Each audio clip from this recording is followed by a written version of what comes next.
Hey guys, here is a round 4 of the Agility League. So I'm going to just go ahead and start with the dog's path again.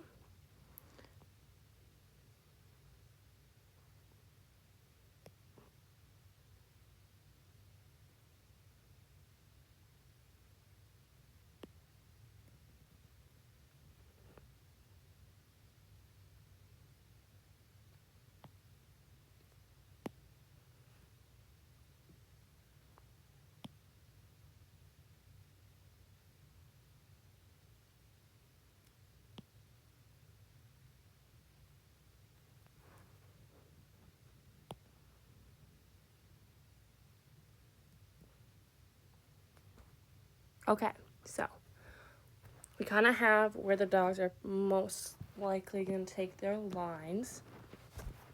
So now we will go ahead and kind of just evaluate the course. So let me go ahead and get rid of it.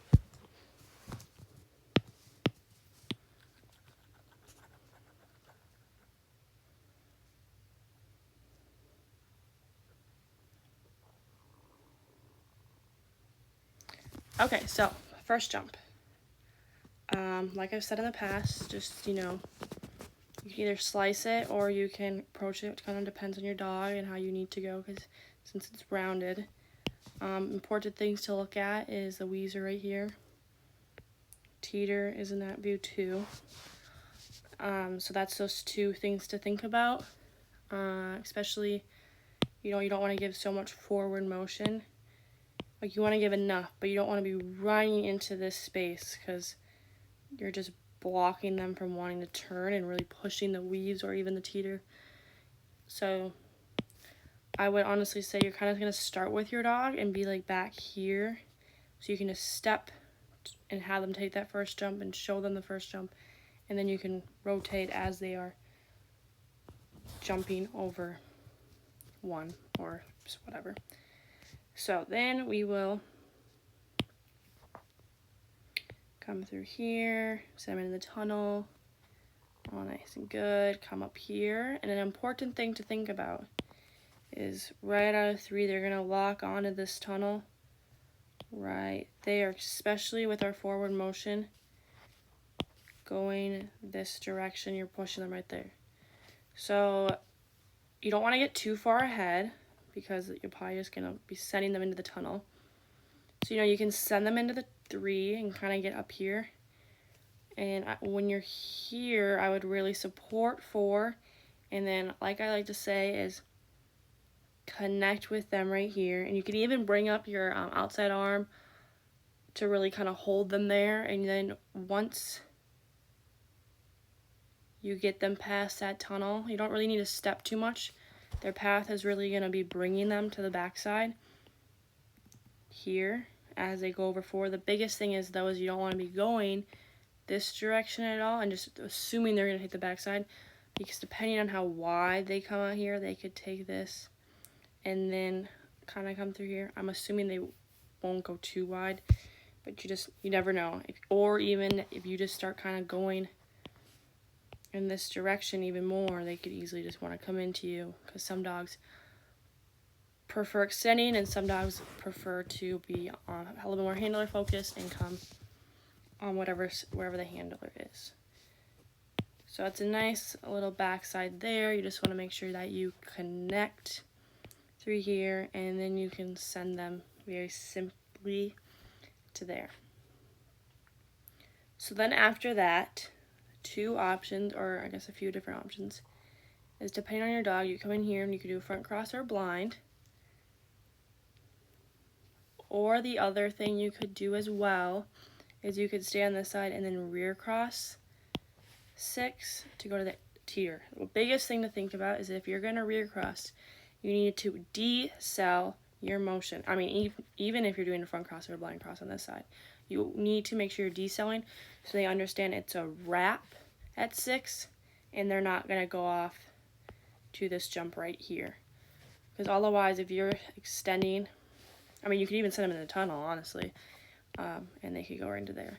So you really want to rotate, step and go. Or If you're doing a rear cross, you want to do your rear cross and then turn your feet and body that direction and head to the teeter.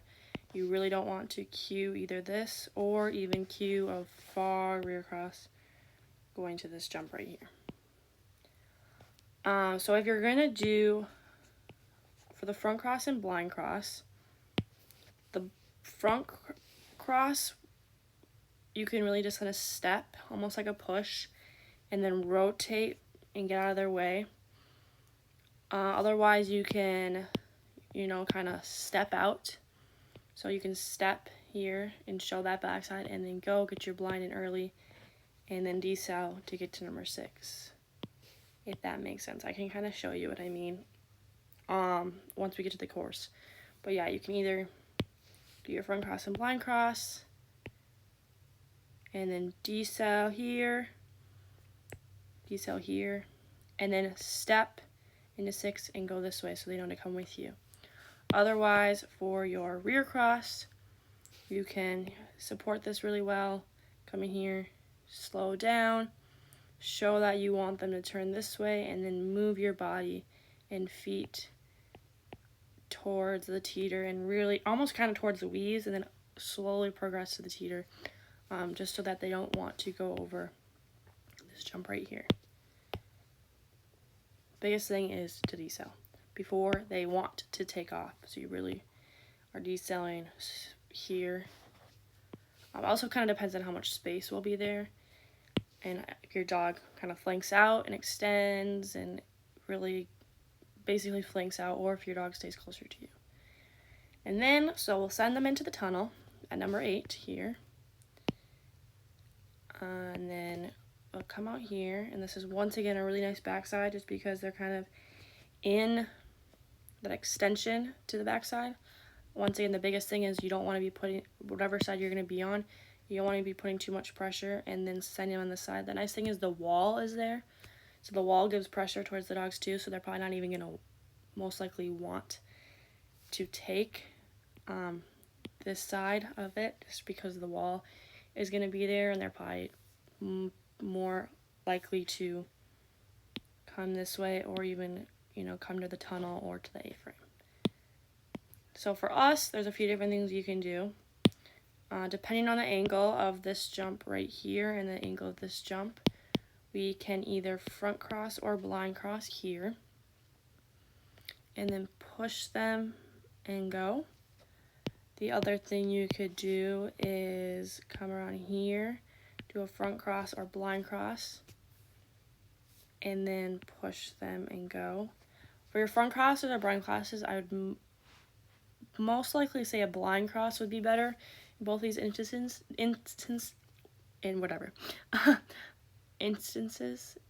just because they're shooting out of here, and the front cross kind of really will slow you guys down.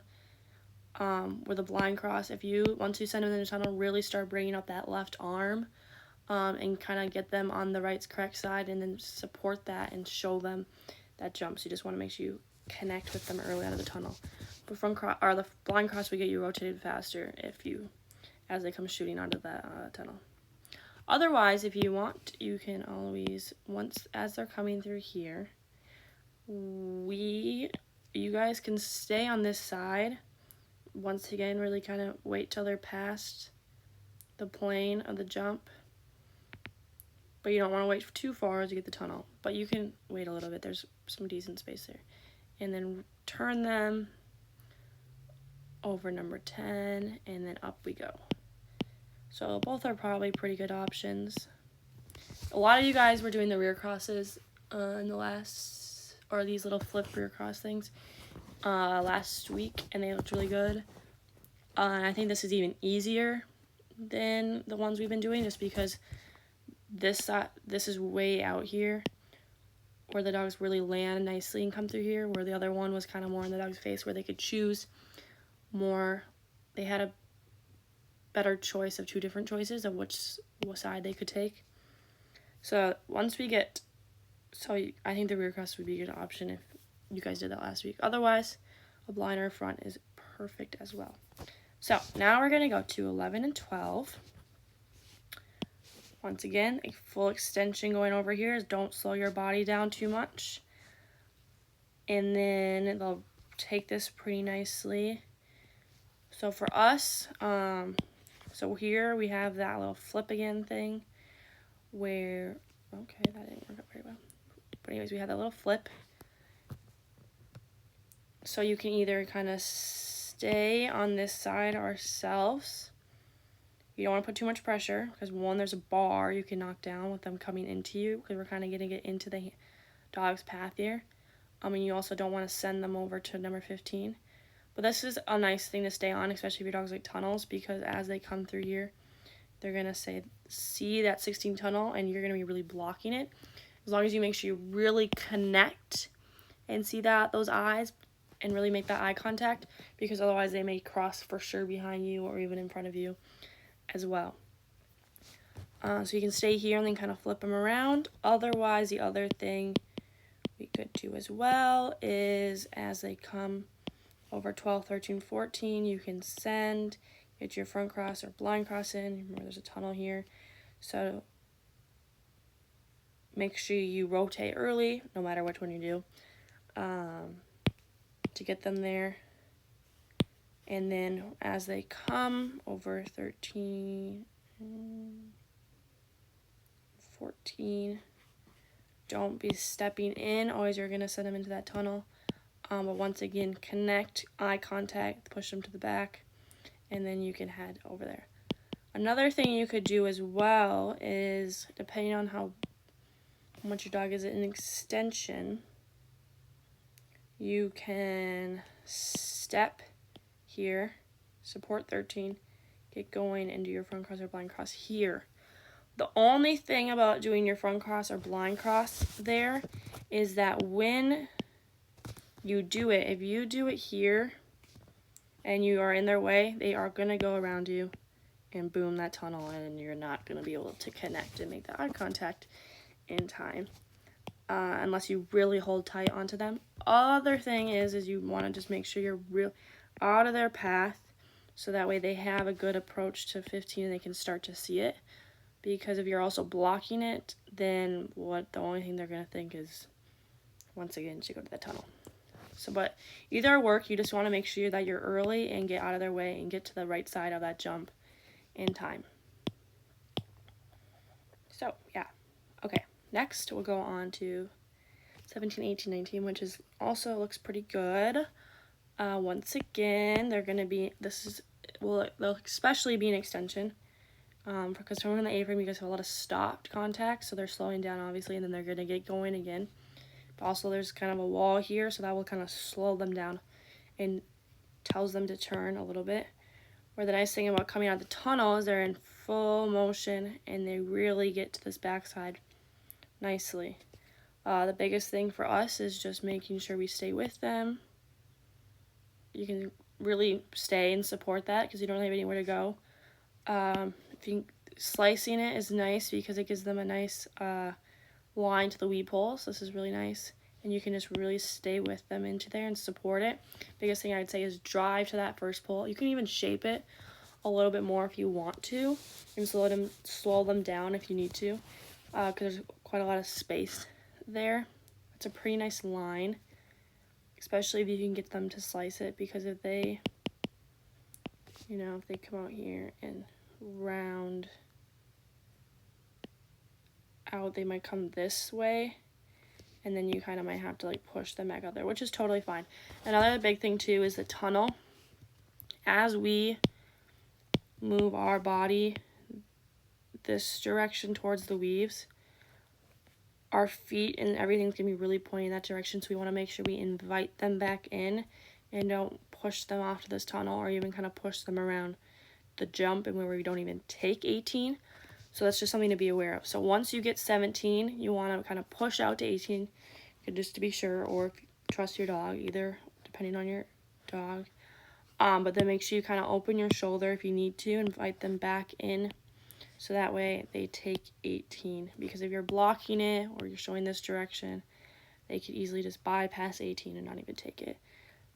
So either really kind of rotate your body this way, or just kind of open that shoulder and kind of drop that hand and almost like they're coming at your hand, and then proceed to 18 and 19.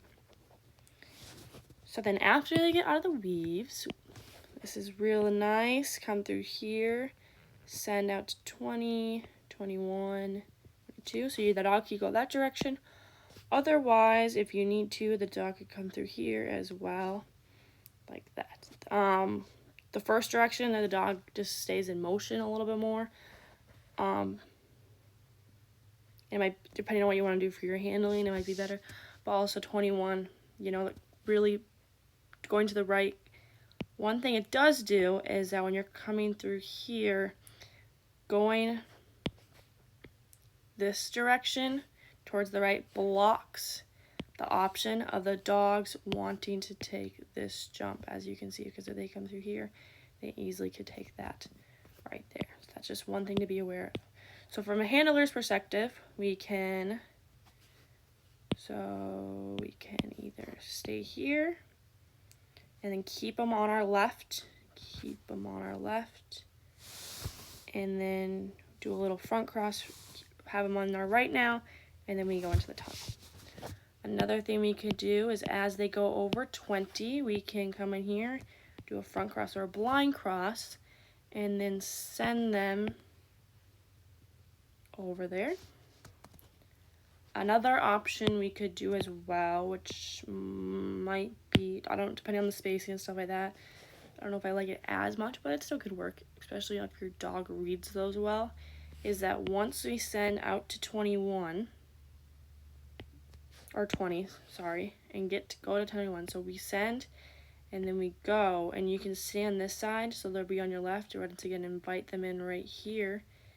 Come around, so your dog coming here, and they kind of go behind you, and then you guys both go this direction. If that's very confusing, I can show you that in class.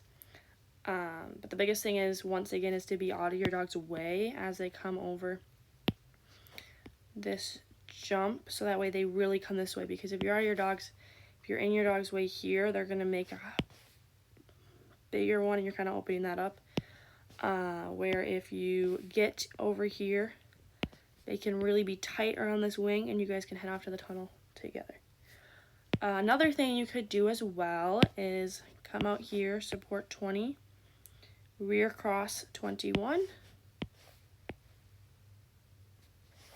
and then the dogs can turn, and then you'll rear cross behind them, and into 22 you go. So I think those are mainly the biggest, those are the most options there. And the other important thing too is if you are going in for a front cross or a blind cross right here, you want to make sure, again, you're doing it early and really talking to them and bringing up that right hand early, so that way you don't lose them and they cross behind you into that tunnel. But other than that, I think that's about it. If you guys have any questions or anything, let me know. Otherwise, I can explain something tomorrow in class before we run it.